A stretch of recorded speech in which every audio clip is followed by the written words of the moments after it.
We've recently seen an increase in food prices. The supply chain problems seem to only get worse every day.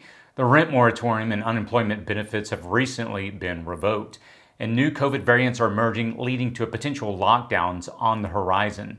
It seems like everyday political turmoil only continues to escalate. So are things about to get worse? If you're new to this channel, my name is Chris, and on this channel we discuss emergency preparedness, aka prepping. In this video, I'm going to try to weave several different ideas together, so just ask that you stick along with me. And at the end of the video, I'm going to share some personal information that will hopefully tie all this together. And let me frame this conversation from the beginning with a simple idea that is not really discussed frequently within this community, but it's the idea of gratitude, learning to be grateful. And in light of all the bad things, it's so easy to focus on the negative, all the negative things that are happening.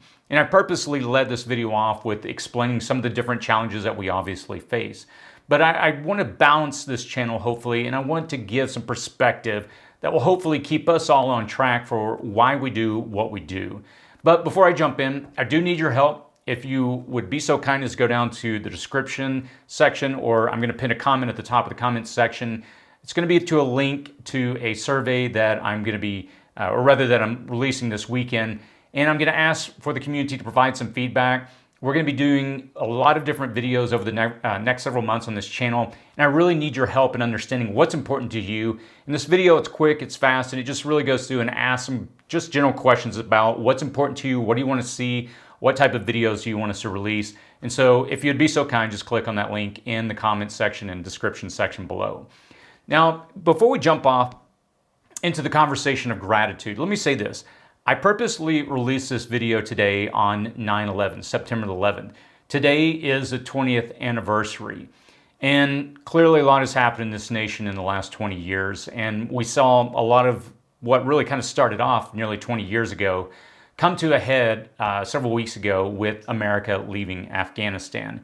And I wanted to share a lot of my thoughts about Afghanistan. And again, you'll see how this all ties into the context of the bigger picture of gratitude. And I hope you don't think I'm going on random tangents here.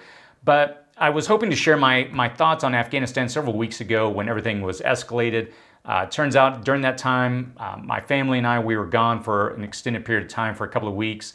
And, you know, I was monitoring and watching things unfold on a daily basis.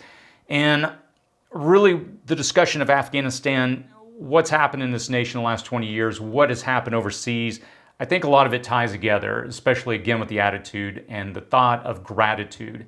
And again, I was hoping to share a lot more in depth about my time, my experience there. I've done several videos. I'll post them in the cards above if you want to go check those out.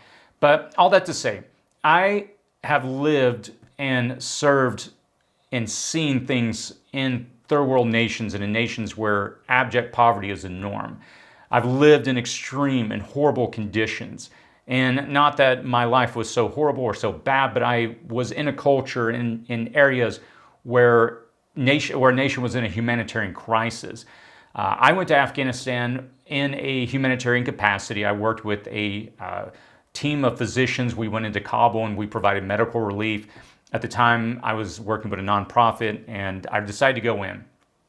And I saw firsthand, going into people's homes, seeing what things are like, how desperate it was for families to not know where their next meal is going to come from, not know, you know, where they're going to make money. I saw a lot of things that were, let me put it this way, as a wake-up call for someone that has been raised in a developed nation that had never seen abject poverty firsthand and what it looks like. And I bring all this up, and you may be, where are you going with all this? I only bring this up not to try to minimize the challenges that people face in this country, but we have to keep things in context and in perspective when we ask the question, are things about to get worse in this nation, in this world? And I only say all this in this introduction because I hope to lead off in this video by pointing out that things can get worse, but we have to keep in context how good we do have it in this country. And before I say that, I realize a lot of people that subscribe to this channel, because I listen to the community, I understand that a lot of people face challenges. There's people that have messaged me, they live in poverty, they have health problems that plague them. People are facing food insecurity, debt, crippling debt. People are looking for affordable housing. And I'm not by any means trying to play that down. But again, we live in a transitional time in our nation, and we live in a very uncertain time. And there's a sense and a concern and a fear that I think at times engulfs us as a community. And it can be paralyzing. And I've talked about this in previous videos. I'm currently reading a book right now. I'll post a link in the description section if you want to check it out. I should probably do a book club page on my website where I share books I'm reading. I'm always, trying to challenge myself, look at what's coming on the horizon, read information books that will inform me. And a book that was recommended to me recently was called The Sovereign Individual. And it's about the transition that this world is going through right now to the information age and the challenges that come with that, going from an industrial revolution, industrial age in this nation to now an information age. And it's easy as a community to focus on the potential for things to get worse. And I only brought that book up and in the context of this because we are going through a time of uncertainty. And I think that's for many, and I'll talk about this in a moment, the appeal of prepping. It's easy to get discouraged to see so many things change so rapidly in front of our eyes. And let me say this. This is, and I've shared this many times on the channel before, this is what motivates me to prep, to be prepared. I find solace in focusing on what I can control in my own life. I think people may look from the outside in, would say, well, you're being naive. You can't control what's coming. And I would disagree. And I think that's one of the things that motivates me on a daily basis to try to look a little over the horizon the best I can and to align my affairs in such a way that if there is something that could be extremely detrimental to my home, to my family, that I can try my hardest to prepare for whatever may be coming. And I say all that because I have to choose daily where I allow my mind to wander. For my own mental health, here lately I've had to be careful what I focus on. There are different sources that you can go to online, different media outlets, different websites that can paint a very, very dark picture of what the world is going through. And it's easy to focus on the negativity. But as of late, I've had to really begin to rein in my own thoughts and find a way, and I'll bring this back to the original framework that I discussed at the beginning of the video, of finding an attitude. I guess best way to phrase this is find an attitude of gratitude where I can and when I can. And let me say, I'll share some personal things. I'm very thankful for my family. My kids, they live in a time of relative peace like never before. Sure, things aren't perfect, but I don't have to worry about my daughter. She's going to be 4 here in a few months. I don't have to worry about her being targeted because of her gender.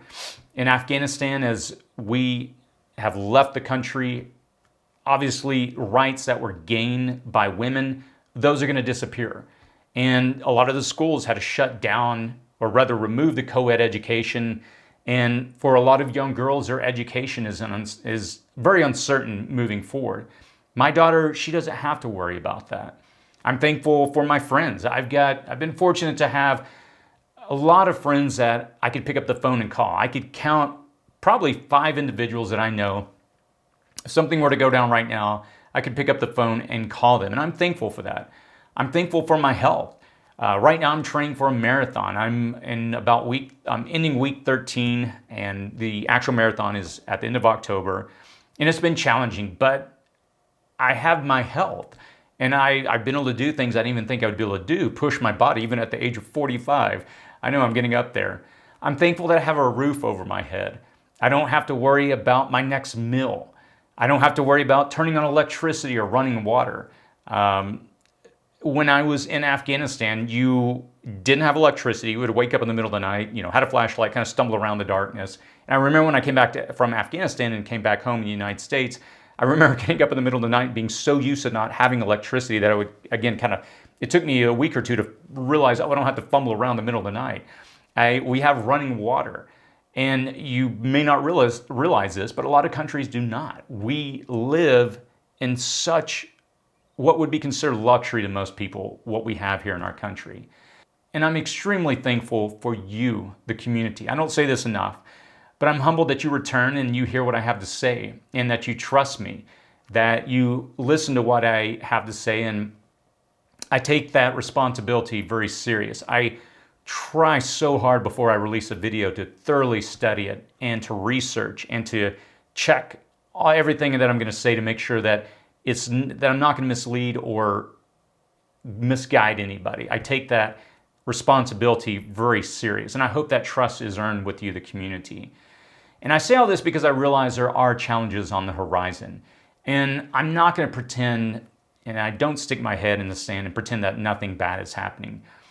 I do realize what this nation and what other nations are facing. I think this next decade is going to be a very transitional time. And for my own sake and my own mental health, and I would encourage you the same that I've had to really apply to my own life, I would encourage you to find a way to be grateful.